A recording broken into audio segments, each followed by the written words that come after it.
గురుగారు నమస్కారం అండి. శ్రీమాత్రే నమః. సూర్యగ్రహణం అలా గడిచిందో లేదో మళ్ళీ చంద్రగ్రహణం రాబోతుందని విన్నాము. ఎప్పుడు అంటే మనకి పట్టింపు ఉందా? నియమాలు ఏమైనా పాటించాలా? ఏ ఏ రాశుల వారికి ఎలా ఉండబోతోంది? సూర్యగ్రహణం, చంద్రగ్రహణం ఈ ప్రభావం దేశవ్యాప్తంగా, ప్రపంచవ్యాప్తంగా ఎలా ఉండబోతుందంటారు? శ్రీ గురుభ్యో నమః. శ్రీమాత్రే నమః. శరజ్యోత్స్నాం శుద్ధాం శశియుత జటాజూటమకుటాం వరత్రా సత్రాణ స్ఫటిక గుటికా పుస్తకకర సకృన్నత్వా నత్వా కథమివ సతాం సన్నిధదతే మధుక్షీరద్రాక్షాః మధురి మధురీణాః పణితయః. శ్రీమాత్రే నమః. శ్రీ గురుభ్యో నమః. చంద్రగ్రహణం ఇది కేతుగ్రస్త చంద్రగ్రహణము. 3వ తారీఖు మార్చ్ 2026 పూర్వా ఫల్గుణ నక్షత్రం 2వ పాదంలో అవుతుంది. ఈ గ్రహణము మన భారతదేశంలో మొదలవ్వదు. మొదలవ్వడం వేరే దేశాల్లో మొదలవుతుంది, కానీ ఎండవ్వడం మాత్రం మన భారతదేశంలో కనిపిస్తుంది. సో పశ్చిమ దేశాలకి, ఈశాన్య ప్రాంత దేశాలకు మనకి సాయంత్రానికి ఈ యొక్క గ్రహణం కనిపిస్తుంది. అంటే ఇది మధ్యాహ్నం 2 గంటల, మన భారతదేశ కాలమాన ప్రకారము మధ్యాహ్నం 2:14 ఈ గ్రహణం ప్రారంభమయ్యి రాత్రి 7 గంటల సూర్యాస్తమం అయిన తర్వాత 7:53 వరకు ఈ గ్రహణం కనిపిస్తుంది. సో ఇది చంద్రోదయం అవ్వడమే మనకి గ్రహణంతోటే చంద్రోదయం కనిపిస్తుంది. అంటే తూర్పున చంద్రుడు ఉదయిస్తూ ఉంటాడు, గ్రహణంతోటే చంద్రుడు ఉదయిస్తూ ఉంటాడు. అంటే కేతుగ్రస్త చంద్రుడు అంటే భూమి యొక్క ఛాయ ఆ యొక్క చంద్రుడి లోపల కనిపిస్తూ ఉంటుంది. సో అదే గ్రహణం, అంటే గ్రస్తోదయ చంద్రగ్రహణం, గ్రస్తోదయ గ్రహణం. అది అంటే గ్రస్త అంటే గ్రహణం, ఆల్రెడీ గ్రహణం పట్టినటువంటి చంద్రుడు ఉదయిస్తున్నాడు కాబట్టి గ్రస్తోదయ చంద్రగ్రహణం ఇది. కాబట్టి ఇది పార్శ్వమే, ఫుల్ చంద్రగ్రహణం కాదు. సంపూర్ణ చంద్రగ్రహణం వేరే చోట కనిపిస్తుంది, మనకు కనపడదు. బట్ ఈ చంద్రగ్రహణం భారతీయులకి వర్తిస్తుంది. ఎందుకోసం అంటే ఇది భారతదేశంలో కొన్ని ప్రదేశాల్లో కనిపిస్తుంది కాబట్టి ఈ చంద్రగ్రహణం భారతీయులకు వర్తిస్తుంది. కాబట్టి సూతకము, దేవాలయాలు క్లోజ్ చేయడము, తర్వాత ఇండ్లు పూజ చేసుకోవడం అన్నీ సాధారణంగా ఆచార విచారాలు అన్నీ పాటించవలసిందే. తర్వాత భోజనాలు ఏవైనా ఉంటే కనుక ఉదయం 11-12 గంటల లోపలనే భోజనాలన్నీ కంప్లీట్ చేసుకోవాలి. ఇది సాధారణమైన వ్యక్తులకు. అనుష్ఠాన పరులు అయితే కనుక ఉదయం 6 గంటల లోపలనే భోజనం కంప్లీట్ చేసుకోవాలి. అనుష్ఠాన పరులు అయితే, అనుష్ఠాన పరులు, యోగులు, సిద్ధులు, తాంత్రికులు ఎవరైనా ఉంటే వాళ్ళు 6 గంటల లోపలనే భోజనాలు చేసుకోవాలి. ఎందుకోసం అంటే అక్కడికి వేద ప్రారంభం అవుతుంది కాబట్టి. సో ఇంకా మళ్ళీ తినడానికి ఉండదు. మ్యాక్సిమం 9 తర్వాత తినడానికి అయితే పని చేయదు. సో గర్భిణీ స్త్రీలకు అయితే కనుక వాళ్ళు భోజనాలు 9 గంటల లోపల భోజనాలు అన్నీ చేయొచ్చు. పాల పదార్థాలు తినకూడదు. అలాగే పండ్లు, ముఖ్యంగా కాశ్మీర ఫలము అంటే సేమ్ యాపిల్, కాశ్మీర ఫలము, సపోటా, ఆ తర్వాత ఇంకా ఏంటంటే అరటి పండ్లు, ఇంకేమన్నా ఉంటే పళ్ళు పెట్టుకోవచ్చు. తర్వాత అటుకులు కూడా పెట్టుకోవచ్చు. ఏమన్నా ఆకలిస్తే తినొచ్చు, దాంట్లో ఇబ్బంది ఏం లేదు. కాకపోతే పాలు, పెరుగు మాత్రం అవాయిడ్ చేయాలి. పాలు, పెరుగు తినకూడదు. మంచినీళ్ళు ఒక రాగి కలశంలో కానీ ఒక ఇత్తడి కలశంలో కానీ మంచినీళ్ళు పెట్టుకొని అందులోపల ఒక తులసి దళం వేసి పెట్టుకోవాలి. ఆ నీళ్ళే తాగాలి. సో గర్భిణీ స్త్రీలు తమ యొక్క ఇంట్లోకి వెలుగు రాకుండా అన్ని ఆచ్ఛాదనం చేసుకొని ఇంట్లోనే ఉండాలి, ఎక్కడికి బయటకు వెళ్ళకూడదు. హోలీ వచ్చింది కదా గురుగారు. సో హోళిక వచ్చింది, కానీ చంద్రగ్రహణం ఉంది కాబట్టి వాస్తవంగా హోళీ ఆడకూడదు. మీకు పైత్యం ఉంటే ఆడుకోండి అంతే. ఎందుకోసం అంటే ఇక వద్దు అని చెప్పడానికి ఉండదు కదా. సంవత్సరానికి ఒకసారి వచ్చే పండుగ మేము ఆడుకుంటాం అంటారు. సరే ఆడుకోండి, కాకపోతే మధ్యాహ్నం 12 గంటల వరకు ఆడుకోండి. 12 తర్వాత ఆడకండి. ఎందుకోసం అంటే చంద్రగ్రహణం ప్రారంభం అవుతుంది కాబట్టి. మన యొక్క భూమికి మనం తిన్న ప్రతి ఆహార పదార్థానికి, ప్రతి ఆకుకూరల్లోనూ, ప్రతి యొక్క ఔషధంలోనూ అన్నిటికీ ఔషధాన్ని ఇచ్చేటువంటి గ్రహము చంద్రుడు. చంద్రుడు ఔషధకారకుడు. అలాంటి చంద్రుడికి గ్రహణం జరుగుతున్నప్పుడు మనం సెలబ్రేట్ చేసుకోకూడదు, అది తప్పు. చంద్రుడు మనకి తల్లి అన్నమాట, సూర్యుడు తండ్రి అన్నమాట. అది చెప్తారు, అట్లా శాస్త్రం చెప్తుంది. కాబట్టి చంద్రుడు మనకి ఆరోగ్యాన్ని ఇస్తాడు, మనకి ఔషధాలను ఇస్తాడు. తర్వాత మన భూమి మీద టైట్స్ అన్ని క్రియేట్ చేయడానికి ఆయన్నే. సో చంద్రుడే లేకపోతే మన భూమి మీద ఇవేవైతే కనుక ఓషన్ టైట్స్ ఉండవు, గ్రావిటీ పనిచేయదు ఎక్కువగా. సో స్టికింగ్ గ్రావిటీ ఉంటుంది. చంద్రుడు టైట్స్ అని క్రియేట్ చేస్తున్నాడు కాబట్టి మనం ఇంత బాగున్నాం. కాబట్టి చంద్రుడికి గ్రహణం జరుగుతుంది కాబట్టి మధ్యాహ్నం 2 గంటల వరకు జరుగుతుంది కాబట్టి మధ్యాహ్నం 2 గంటల వరకు హోలీ ఆడుకోండి, కానీ అక్కడికి క్లోజ్. ఇది శాస్త్ర పద్ధతులు పాటించే వాళ్ళు, పాటించిన వాళ్ళు మీ ఇష్టం వచ్చినట్టుగా మీరు చేసుకోండి. తరువాత ఈ గ్రహణం యొక్క ప్రభావము దేశాలపైన ఎలాగుంటుంది, ఇది బాగా గుర్తుపెట్టుకోవాలండి. ఇది కీలకం. ఇది చంద్రుడికి ఎప్పుడైతే గ్రహణం వస్తుందో వెండికి కీడవుతుంది. వెండి కీడవుతుంది. ఇప్పుడు ఏం జరుగుతుంది అని అంటే గ్లోబల్గా ప్రపంచవ్యాప్తంగా ఇబ్బందులు ఎదురవుతాయి. ఆల్ ఆఫ్ సడన్గా ఈ చంద్రగ్రహణం అయిన తర్వాత 3వ తారీఖు చంద్రగ్రహణం అయిన తర్వాత 4, 5, 6 ఈ 3 రోజుల్లోనూ మేబీ వెండి రేట్లు ధమాలను పడిపోవచ్చు, కానీ మళ్ళీ పెడతాయి. ఆ 3-4 రోజులు మాత్రం, ఒక వారం రోజులు మాత్రం ఏం జరిగినా నాకు సంబంధం లేదు అని కూర్చోండి. పెట్టుబడి పెట్టిన వాళ్ళు ఏం జరిగినా నేను వినను, నేను వార్తలు చూడను, నేనేం వినను అని కూర్చోండి. ఎందుకు వెండి పడింది, పడిపోతుంది, పోతుంది పోతుంది పోతుంది అని అంటారు. ఏం అంటే నాకు తెలిసి అప్పటికి వెండి ధర అంటే 3,80,000 వరకు వెళ్ళిపోయి ఉంటుంది. ఆ తర్వాత ఒకేసారి 3,40,000కి 3,50,000కి రిటర్న్ వస్తుంది, వెనక్కి వస్తుంది, రేట్ పడిపోతుంది. కాబట్టి కంగారు పడొద్దు, మళ్ళీ రికవర్ అవుతుంది మార్కెట్, కంగారు పడొద్దు, ప్రశాంతంగా ఉండండి. అదొకటి. రెండవది ఏంటంటే గ్లోబల్గా మళ్ళీ హెల్త్ కాంప్లికేషన్స్, కొన్ని కొత్త కొత్త రోగాలు, కొత్త వైరస్లు భూమి మీదకి ప్రవేశించే అవకాశం ఉంటుంది. నేను ఆల్రెడీ పరాభవనవ సంవత్సరానికి సంబంధించిన దాంట్లో చెప్పాను, ఏలియన్స్ వస్తారు. సో గ్రహాంతరవాసుల యొక్క ఉనికి ఏర్పడుతుంది. గ్రహాంతరవాసులు అంటే మన లెక్క మనుషుల లెక్కన ఉంటారు అనుకోకండి, చిన్న చిన్న పురుగులు కూడా గ్రహాంతరవాసులు. సో గ్రహ శకలం ఏదైతుందో నేను ఆల్రెడీ ఒకసారి చెప్పాను. గ్రహణము తర్వాత ఇప్పుడు ఈ గ్రహణం తర్వాత ఇప్పుడు మనకు ఒక బెల్ట్ ఉంటుంది, మార్స్కి తర్వాత జూపిటర్కి మధ్యన ఒక బెల్ట్ ఉంటుంది. ఆ బెల్ట్ ఏంటంటే దాన్ని ఆస్ట్రాయిడ్ బెల్ట్ అంటారు. అవి ప్రవాహ వేగంతో తిరుగుతూనే ఉంటాయి. ఎప్పుడైతే ఈ గ్రహణం లాంటివి ఏర్పడతాయో అప్పుడు ఏదో ఒకటి ఆ ప్రవాహ వాయు వేగంలో నుంచి ఒకటి మిస్ అవుతుంది, ఆ బెల్ట్లో నుంచి బయటకు వస్తుంది.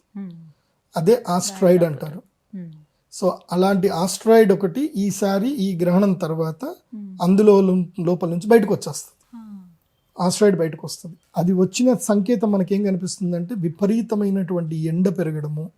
అంటే అక్కడ నుంచి మనకి ఈ చంద్రగ్రహణం తర్వాత ఎండ ఈసారి విపరీతంగా ఎండ పెరుగుతుంది, అడవులు కాలిపోతాయి, చాలా విచిత్రమైనవి జరుగుతాయి, అందరికి నీళ్ల వాంతులు అవుతాయి. మెయిన్గా ఇక్కడ నుంచి జలములో కల్మషం ఏర్పడుతుంది, జలములో కలుషితలు ఏర్పడతాయి.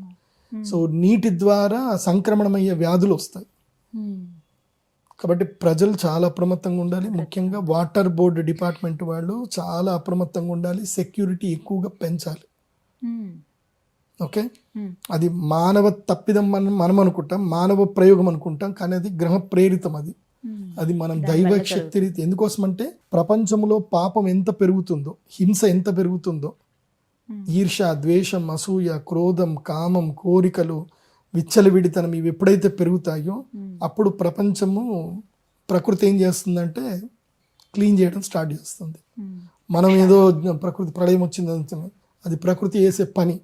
మీరు చంపడాలు మానండి, తర్వాత హింస మానండి, తర్వాత అత్యధికంగా ఎక్కువగా కోపాలు, తాపాలు, ఈర్ష్యాలు, ద్వేషాలు ఇవన్నీ మానండి.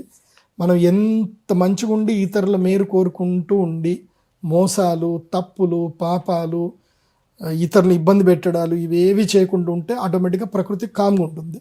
మనం ఎంత ఇవి చేస్తూ ఉంటే ప్రకృతి అంత స్మాష్ చేస్తూ ఉంటుంది, ఖాళీ చేసేస్తుంది. ఆమె పని అమ్మవారు ఆమె పని ఆమె చేసుకుంటూ ఉంటుంది, ప్రకృతి ప్రక్షాళన చేస్తూ ఉంటుంది. కాబట్టి ఇది ఒకటి పాటించండి. ఇక రాశుల విషయానికి వస్తే ఏ రాశుల వాళ్ళకి ఏమేం ప్రభావాలు ఉంటాయి, శుభాలు అశుభాలేంది. ఈ గ్రహణం జరుగుతున్నది పూర్వ ఫల్గుణ నక్షత్రంలో జరుగుతుంది. పూర్వ ఫల్గుణ నక్షత్రం 2వ పాదంలో, అంటే ఇది సింహరాశి వారికి గ్రహణం. ఇది సింహరాశిలో ఈ గ్రహణం జరుగుతుంది కాబట్టి పూర్వ ఫల్గుణ నక్షత్రం 2వ పాదం వారికి, సింహరాశి వారికి ఈ గ్రహణం మంచిది కాదు, వాళ్ళకి ఇబ్బందులు కలుగుతాయి. ఇంకా సింహరాశి వారికి ఈ గ్రహణముతో వాళ్లకు సంబంధించిన రాజయోగము డెడ్ లైన్కి వచ్చేస్తూ ఉంటుంది. ఇప్పటివరకు రాజయోగంలో ఉన్నారు, ఇప్పుడు ఉన్నారు, ఉంటారు కూడా. మార్చి 3 తర్వాత ఏంటంటే ఇంకా క్లైమాక్స్ స్టార్ట్ అవుతుంది అనమాట. ఈ లోపల నువ్వు మంచిగా యుద్ధం చేసి గెలిచావా నీ రాజయోగం నీకు ఉంటుంది, లేదా ఉన్నదంతా పోతుంది. కాబట్టి సింహరాశి వాళ్ళకి ఇంకా జూన్ 3వ తారీఖు వరకు టైం బాగుంది. కాబట్టి మార్చి తర్వాత ఒక్క 45 రోజుల పాటు ఈ గ్రహణ ప్రభావం ఉంటుంది. కాబట్టి సింహరాశి వాళ్ళు జాగ్రత్తగా ఉండాలి. ముఖ్యంగా నోటిని చాలా అదుపులో పెట్టుకోవాలి. మన నోటితోటే మనకు వచ్చే అవకాశాలన్నీ పోతాయి. ఎవడైనా సరే మనకి తిండి పెడదాం దగ్గర దాకా వస్తాడు, నువ్వు ఏదో అంటావు, వాడు ఆ తిండి పెట్టకుండా పోతాడు. లక్ష్మీదేవి నీ ఇంటికి వస్తుంది. అదేదో సినిమాలో దేవుడు చేసిన మనుషులు సినిమాలో కరెక్ట్గా లక్ష్మీదేవి అక్కడ బాణం పెడితే అప్పుడు గుడ్డోడు లేకపోతాడు అనమాట. సేమ్ అదే సిచ్యువేషన్ సింహరాశి వారికి వచ్చే అవకాశం ఉంది. మీకు లక్ టైం ఉంది కాబట్టి డోంట్ నెగ్లెక్ట్. ఎవరిని అన్రెస్పెక్టబుల్గా చూడకండి, అందరికీ గౌరవం ఇవ్వండి, అందరూ ఎవరో ఒకళ్ళు నీకు హెల్ప్ చేస్తారనేటట్టుగా చూడండి. అలాగని చెప్పి మోసపోవద్దు, మళ్ళీ ఎవరికి పడితే వాళ్ళకి డబ్బులు ఇవ్వకండి. నీకు అదృష్టం వచ్చేది ఉంటే వస్తుంది, కాకపోతే నువ్వు రెడీగా ఉండు, పాజిటివ్గా ఉండు, అంతే. నెక్స్ట్ రెండవది ఏంటంటే వృషభ రాశి. వృషభ రాశి వాళ్ళకు కూడా ఇప్పటి వరకు లక్ ఉంది. ఈ గ్రహణంతో వీళ్ళకి కూడా క్లైమాక్స్ సినిమా స్టార్ట్ అయిపోతుంది. సో వృషభ రాశి వారు కూడా పేషెన్స్గా ఉండాలి. వీళ్ళు ఏవి తాకట్టు పెట్టకూడదు. వృషభ రాశి వారు ఏవి తాకట్టు పెట్టకూడదు, ఇల్లు తాకట్టు పెట్టకూడదు, హౌసింగ్ లోన్స్ తీసుకోకూడదు, అదేవిధంగా గోల్డ్ లోన్లు తీసుకోకూడదు. ఏది తాకట్టు పెట్టినా అది అటే మళ్ళీ దొరకదు. కాబట్టి వృషభ రాశి జాగ్రత్త. తర్వాత మకర రాశి వాళ్ళకు కూడా ఈ గ్రహణం అరిష్టమే. వీళ్ళకి అష్టమ స్థానంలో ఉంది కాబట్టి మకర రాశి వాళ్ళకి కోపాలు, తాపాలు, చీడలు ఎక్కువైపోతాయి. ఏదో గొడవ జరుపుకుంటారు, ఇల్లు వదిలిపెట్టి వెళ్ళిపోతారు. అదేదో గురువుగారు చెప్పారట, అమ్మ మీ ఆయనతో గొడవ అయినప్పుడల్లా ఒక గ్లాసెడ్ నీళ్లు పోయి బాల్కనీలో వేసేసేయమ్మా అని చెప్పేసి అన్నాయట. సో ఒక 3 సంవత్సరాలు అయిందట. తీరా చూస్తే బాల్కనీలో అక్కడ ఏముందంటే ఒక పెద్ద చెరువు ఉందట. సో అట్లా గొడవలు పెట్టుకోకండి. మకర రాశి వాళ్ళకి ఏంటంటే ఇప్పుడు గొడవలు పెట్టుకునే టైము. సో గొడవలు పెట్టుకోవద్దు. ఇంకోటి అనారోగ్యం కూడా ఎక్కువగా వస్తుంది, దగ్గు, రొంప, తర్వాత స్కిన్ ఎలర్జీసు ఇవన్నీ వస్తాయి. కాబట్టి చాలా జాగ్రత్తగా ఉండండి. ముఖ్యంగా భోజన విషయంలో చాలా అప్రమత్తంగా ఉండండి మకర రాశి వాళ్ళు. ఇక కన్యా రాశి వాళ్ళకి ఖర్చులు విపరీతం అవుతాయి. లాభాలు వస్తాయి అనుకున్న సమయం లోపలనే మొత్తం నష్టం వచ్చేస్తుంది. మోసపోతారు, ముఖ్యంగా మోసపోతారు. కాబట్టి ప్రతి విషయంలోనూ నిర్మోహమాటంగా మాట్లాడండి, లీగల్గానే వెళ్ళండి, ఇల్లీగల్ పనుల జోలికి వెళ్ళకండి, ఈజీ మనీ జోలికి వెళ్ళకండి, నిక్కచ్చిగా నిజాయితీగా ఉండండి. ఈ ద్వాదశ ఏదైతే స్థానంలో మీ గ్రహణం జరుగుతుందో అది మిమ్మల్ని ఇబ్బంది పెట్టదు. లేదంటే మీరు 3 సంవత్సరాల సంపాదన అంతా ఈ 45 రోజుల్లో ఊడగొట్టేస్తుంది కన్యారాశి. కాబట్టి చాలా అప్రమత్తంగా ఉండండి కన్యారాశి వాళ్ళు. ఎందుకోసమంటే కన్యారాశికి ఏంటంటే జూన్ 3వ తారీఖు తర్వాత వీళ్ళకి అదృష్టం రాబోతుంది. 11వ ఇంట్లో గురువు రాబోతున్నాడు. కాకపోతే ఈ అదృష్టం అనేది ఎట్లా ఉంటుందంటే నీకు అదృష్టం వచ్చే ముందే నీ దగ్గర ఉన్న పెట్టుబడి అంతా తీసుకెళ్లి పక్కన పడేస్తుంది. తీరా చూస్తే అదృష్టం ఆపర్చునిటీ ఉంటుంది, పెట్టుబడి డబ్బులు ఉండవు నీ దగ్గర. కాబట్టి ఇది ఒక్క ఎగ్జామ్ మీరు పాస్ అయిపోతే నెక్స్ట్ మీకు లక్కే. ఇంకా 1 సంవత్సరం పాటు కన్యారాశి వరకు లక్ ఉంది. ఈ ఎగ్జామ్ పాస్ అవ్వండి. ఎగ్జామ్ పాస్ అవ్వడం అర్థమైంది, ఫినాన్షియల్ డిసిప్లైన్ ఉండండి, అంతే. సో ఈ 4 రాశులు సింహ, వృషభ, మకర, కన్య, ఈ 4 రాష్ట్రాల వరకు టైం బాగలేదు కాబట్టి వీళ్ళు మా శ్రీచక్ర పీఠంలో యాగం జరుగుతుంది, యాగానికి రండి. చంద్రామృత సిద్ధి తంత్రం మేము చేసేది ఆ రోజు. చంద్రామృత సిద్ధి తంత్రం అద్భుతమైన యాగం ఉంటుంది. ఆ యాగంలో మీకు ఒక ప్రత్యేకమైన శివలింగం ఇస్తాం. అది సప్తవర్ణిక అంటారు దాన్ని. ఆ శివలింగం పేరు సప్తవర్ణిక. మీకు భూప్రపంచంలో మీకు ఎక్కడ దొరకవు, నా దగ్గరనే దొరుకుతాయి. మీరు అది చంద్రుడి వెలుగులో పెట్టిన, సూర్యుడి వెలుగులో పెట్టిన, అందులో మీ చిన్నగా ఇంద్రధనుస్సు కనిపిస్తుంది, వర్ణాలు కనిపిస్తాయి అన్ని కూడా. చాలా అద్భుతమైన శివలింగం అది. కేవలం నా దగ్గరనే దొరుకుతుంది, ఎవరి దగ్గర దొరకదు. ఎక్కడ దొరకనివి మాత్రం మీ దగ్గర ఉంటాయి. అంతే మరి. ప్రదీప్ జోషి మీన్స్ యూనిక్ గా ఉంటాడు ప్రదీప్ జోషి. మన దగ్గరకు వస్తే అంటే ఇంకోటి, నా క్లయింట్ నా దగ్గరకు ఒకసారి వచ్చిపోయిన తర్వాత వాడు కూడా యూనిక్ గా మారిపోతారు. వాళ్ళకి నా పైత్యం అంటేస్తుంది. వాళ్ళకి ఇట్లనే ఉండాలి, ఏదైనా చేసినా స్పెషల్ గా చేయాలి, మనదంటూ ఒక యూనిక్నెస్ ఉండాలి.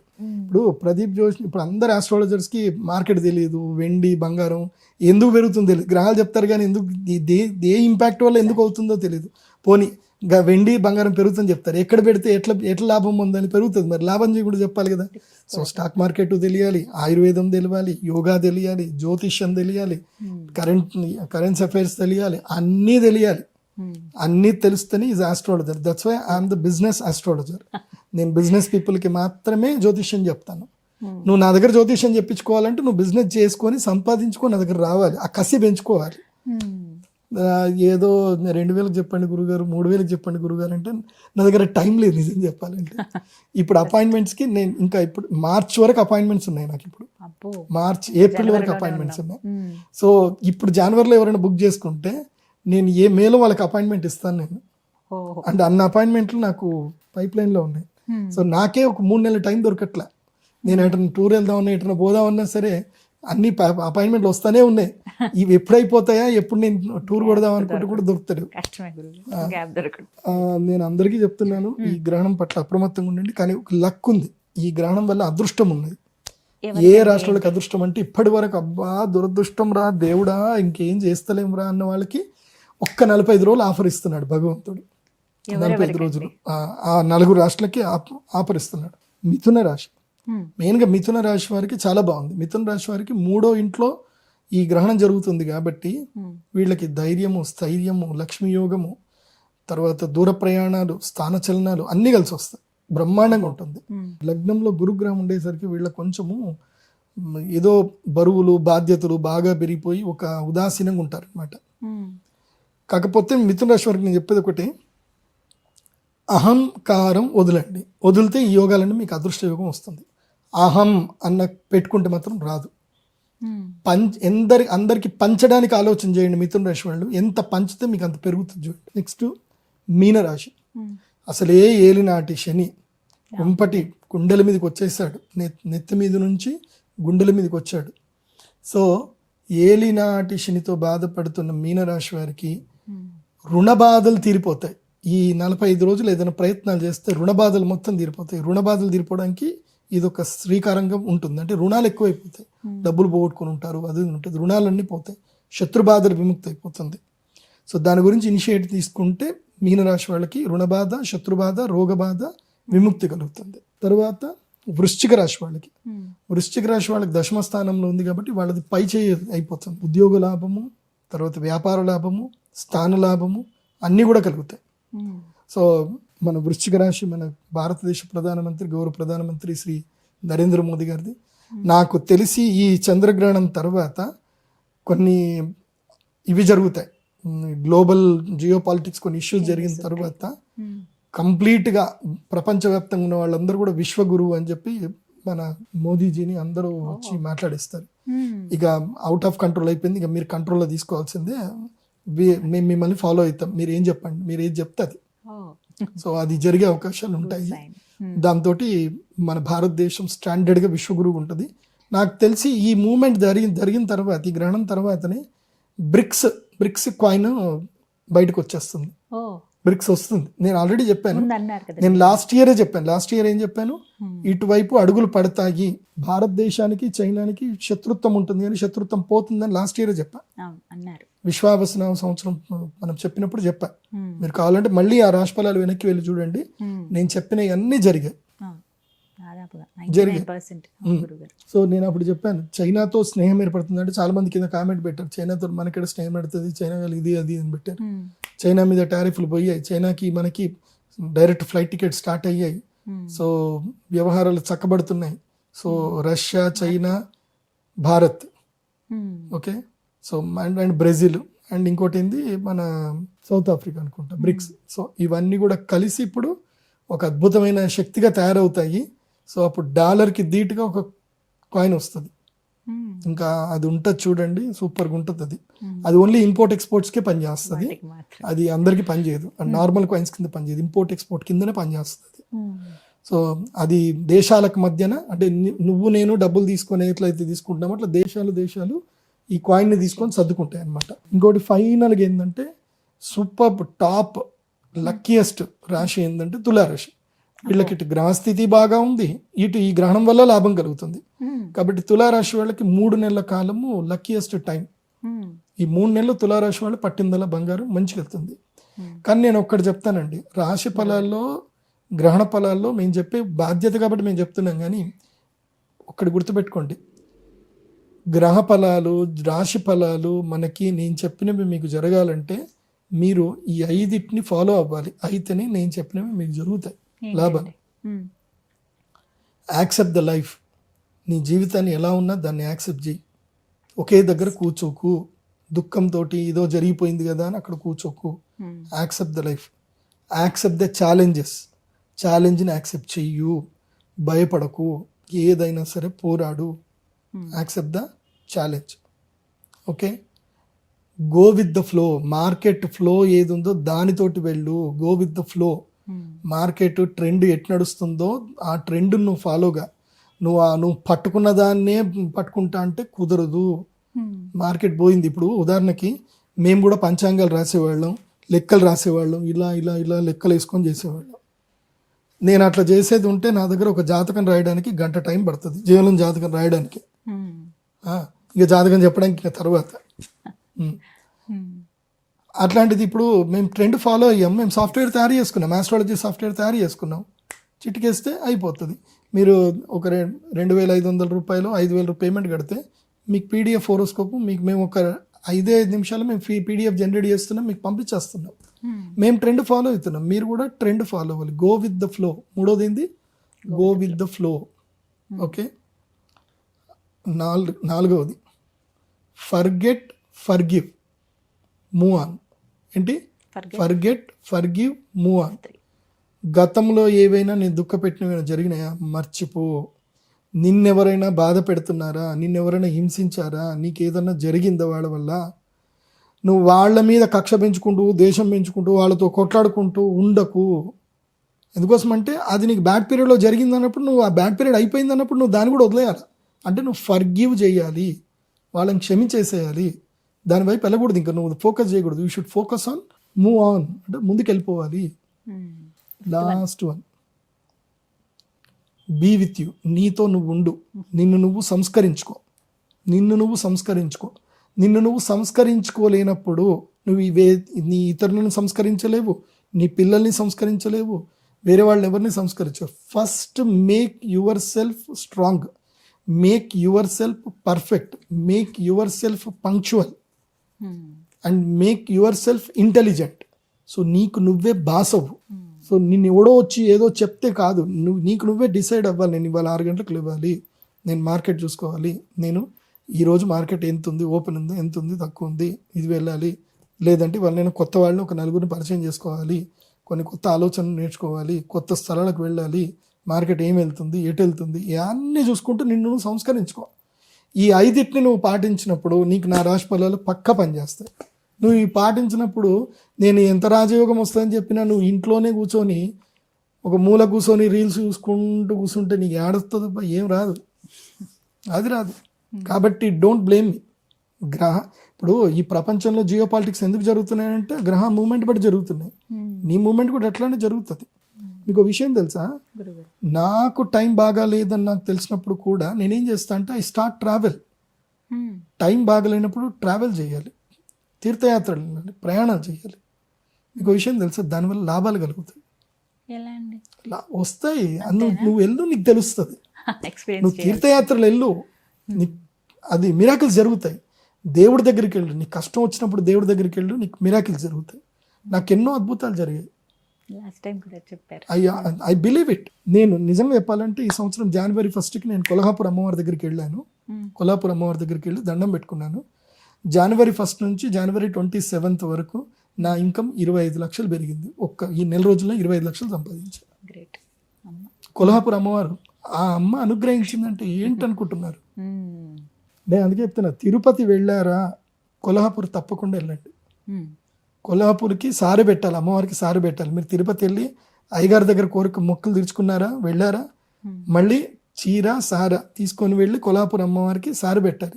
అప్పుడే నీ తిరుపతి టూర్ కంప్లీట్ అవుతుంది, లేకపోతే కంప్లీట్ కాదు. కొల్హాపూరు మహాలక్ష్మి అమ్మవారి దర్శనం చేసుకోకుండా తిరుపతి బాలాజీ దర్శనం సంపూర్ణం అవ్వదు, వెళ్ళాల్సిందే. కొల్హాపూర్ అమ్మవారి దగ్గరికి వెళ్ళండి, ఎంత ఖర్చైనా పర్వాలేదు, అమ్మవారికి చీర పెట్టండి, అమ్మవారికి కట్టించిన చీర తీసుకోండి, దగ్గర పెట్టుకోండి. నాకైతే అమ్మవారు ఫుల్ లోడు, ఇంకేం లేదు, ఇంకా పక్కనే అమ్మవారు ఉంది నాకు. ఓకే, మీకు కూడా అట్లాగే ఉంటుంది, అమ్మ అనుగ్రహిస్తుంది. అది తీసుకొని చక్కగా ముఖానికి అద్దుకొని, అమ్మ నీ శక్తినంతి అమ్మ, అమ్మవారి ఆరా ఉంటుంది. నాకు విచిత్రం ఏంటంటే కరెక్ట్గా December 22వ తారీఖు రజనీకాంత్ గారి బర్త్డే, రజనీకాంత్ గారు తిరుమల వచ్చారు. అదే రోజు నాకు స్వామివారికి అక్కడ అర్చకుల వారు ఇచ్చారు, స్వామివారికి వేసిన యజ్ఞోపవీతం నాకు ప్రసాదంగా దొరికింది. అది ఎంత ఎనర్జెటిక్ అంటే అది పెట్టుకున్న అమ్మవారి దగ్గరికి వెళ్ళాను, అయిపోయింది. నా ఫినాన్షియల్ స్టేటస్ మారిపోయింది. మోస్ట్లీ ఈ సంవత్సరం నేను ఇన్కమ్ ట్యాక్స్ ఒక 3 లక్షల వరకు ఇన్కమ్ ట్యాక్స్ కట్టొచ్చాము. 3 లక్షల పైనే కడతా ఇన్కమ్ ట్యాక్స్ ఈ సంవత్సరం నేను. చూడాలి. బట్ ఓవరాల్ గా చూస్తే మోటివేటర్ కూడా మీరు. ఆ, కేవలం astrology నేను చెప్పడమే కాదు. అన్నీ చేస్తాను. అన్ని ఇస్తారు అందుకని. ఆమె లెక్చరర్, నేను ఎంతో మంది స్టూడెంట్స్ని కదండి. తీర్చిదిద్దాను. నేను అవునండి. నా జీవితం విద్యార్థుల దగ్గర నుంచే స్టార్ట్ అయింది. ఆమె నిత్య విద్యార్థి. నేను మా స్టూడెంట్స్కి ఎప్పుడు ఇప్పటికీ నా స్టూడెంట్స్ అందరు పెద్ద లెవెల్కి వెళ్ళిపోయారు. నా ఒక స్టూడెంట్ అయితే శ్రీకాకుళంలో మైనింగ్ చేస్తున్నాడు. వాడు అద్భుతమైన మైనింగ్ చేస్తున్నాడు. వాడికి నేనంటే విపరీతమైన ఇష్టం వాడికి. నేను వాడికి ఒకటే చెప్పిన జీవితంలో, నో కాంప్రమైజ్. నువ్వు ఒక్కసారి నీ జీవితంలో కాంప్రమైజ్ అయ్యావా పడుతూనే ఉంటావు, దిగుతూనే ఉంటావు. కాంప్రమైజ్ కాకుండా ఉన్నావా ఎదుగుతావు. కాంప్రమైజ్ కాకు. దేంట్లో? ఫినాన్షియల్లో, సంపాదించడంలోను, నిన్ను నువ్వు సూపర్ మ్యాన్గా చేసుకోవడంలోనూ కాంప్రమైజ్ కాకు. లైఫ్లో కాంప్రమైజ్ అవ్వాలి, కాంప్రమైజ్ అవ్వకూడదు. ఇవి రెండు ప్లేస్లు ఉంటాయి. గడప లోపల కాంప్రమైజ్ అవ్వాలి, గడప లోపల కాంప్రమైజ్ అవ్వాలి. అది ఎవరైనా, అబ్బాయి అయినా అమ్మాయి అయినా ఎవరైనా గడప లోపల. కుటుంబంలో కాంప్రమైజ్ ఉండాలి, ఫ్యామిలీలో కాంప్రమైజ్ ఉండాలి, బిజినెస్లో కాంప్రమైజ్ ఉండొద్దు, జాబ్లో కాంప్రమైజ్ ఉండకూడదు, సంపాదించడంలో నో కాంప్రమైజ్, ప్రేమలో yes compromise. Love means compromise, love means sacrifice, love means give. అక్కడ నువ్వు ఎంత కాంప్రమైజ్ ఉంటే అంత ఎనర్జీ. అంతే కదా. బిజినెస్లో నువ్వు ఎంత టగ్ ఆఫ్ ఉంటే అంత ఎనర్జీ. ఓకే, డబ్బు కోసం, డబ్బు సంపాదించే విషయంలో కాంప్రమైజ్ ఉండకూడదు. ప్రేమ సంపాదించే విషయంలో పూర్తిగా సిగ్గు, లజ్జ, ఇంకోటి ఏమంటారు, గర్వము, అహంకారం అన్నీ వదిలేస్తే ప్రేమ దొరుకుతుంది. లేకపోతే ప్రేమ దొరకదు. నేను అన్న అహం అనుకుంటే నీకు ఎక్కడ ప్రేమ దొరకదు. ఎనర్జీ ఇస్తున్నారు గురుగారు. చూసిన వాళ్ళందరికీ అదే అనిపిస్తుంది. ముందు మోటివేషన్ ఉండాలి, ఆ తర్వాత ఏదైనా కూడా. బట్ చంద్రగ్రహణం ఈ విధంగా ఉంది. కానీ చంద్రామ సిద్ధిదంతరానికి 100 మందికే అవకాశం. అంతేనా? 100 నేను అదే బుకింగ్. అడుగుదాం. అంత ఏదైనా 100 మందికే. 100 మంది. సూర్యగ్రహణం కూడా 100 మందికే, Only ఇప్పుడు 100 చంద్రగ్రహణం కూడా 100 మందికే. వెబ్సైట్ ద్వారా బుక్ చేసుకోండి. ఓన్లీ 100 మందికే. 100 మిస్తే నాట్ అలౌడ్. విన్నారు కదా, ఆ విశేషమైన రోజులండి ఇవి. సూర్యగ్రహణానికి మిస్ అయిన వాళ్ళు చంద్రగ్రహణాన్ని చేసుకోండి. మీరు 2 వీడియోలు కనుక అబ్జర్వ్ చేస్తే ఏ రాశులకి ఎలా ఉండబోతుందో చెప్పారు. వారు ఈ 45 రోజుల్లో కనుక పరిహారం చేసుకుంటే మంచి ఫలితాలు చూస్తారు అమ్మవారి అనుగ్రహంతో, గురుగారి ఆశీస్సులతో.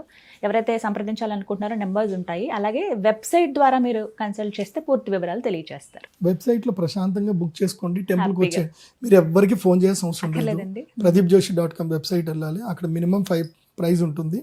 ప్యాకేజ్లు ఉంటాయి. ప్యాకేజ్ సెలెక్ట్ చేసుకోండి, మినిమం ప్రైజ్ కట్టండి. డైరెక్ట్గా టెంపుల్కి 3వ తారీఖు 17వ తారీఖు 2 సూర్యగ్రహణం. చంద్రగ్రహణం మాత్రం, చంద్రగ్రహణం ప్రత్యేకత ఏంటంటే చంద్రామ శివలింగం ఇస్తాం, అదొకటే ప్రత్యేకత. సో పూర్వం ఎవరైనా చంద్రగ్రహణానికి వచ్చి పూజ చేసుకుని ఉంటే వాళ్ళు కూడా రావచ్చు. వాళ్ళకి ఏదో మినిమం ఛార్జెస్ ఉంటాయి. వాళ్ళకి శివలింగం ఏమి ఇవ్వాల్సిన అవసరం లేదు కాబట్టి. కాకపోతే వాళ్ళు వేరే ప్లేస్లో కూర్చోవాల్సి వస్తుంది. వీళ్ళందరూ వేరే ప్లేస్లో, అంటే ఫస్ట్ టైం వచ్చిన వాళ్ళందరూ ఒక ప్లేస్లో కూర్చోబెడతాం, లాస్ట్ టైం వచ్చిన వాళ్ళందరికీ ఒక ప్లేస్లో కూర్చోబెడతాం. సో వాళ్ళు ఎంతమంది రావచ్చు, లాస్ట్ ఇయర్ చేసుకున్న వాళ్ళు ఎవరైనా వచ్చినా వాళ్ళందరికీ సపరేట్ ప్లేస్ ఉంటుంది. కానీ ఫస్ట్ టైం వచ్చిన వాళ్ళు మాత్రం 100 మందికి మాత్రమే అలౌడ్. మార్చి 3, 2026 పౌర్ణమి చంద్రగ్రహణం. ఆ రోజు నిజామాబాద్లో ఉన్నటువంటి శ్రీచక్రపీఠంలో జరిగేటువంటి హోమ కార్యక్రమం ఉంటుంది. పూర్తి వివరాల కోసం మీరు వెబ్సైట్లో రిజిస్టర్ చేసుకోండి. ధన్యవాదాలు. నమస్కారం గురువుగారు. శ్రీమాత్రే.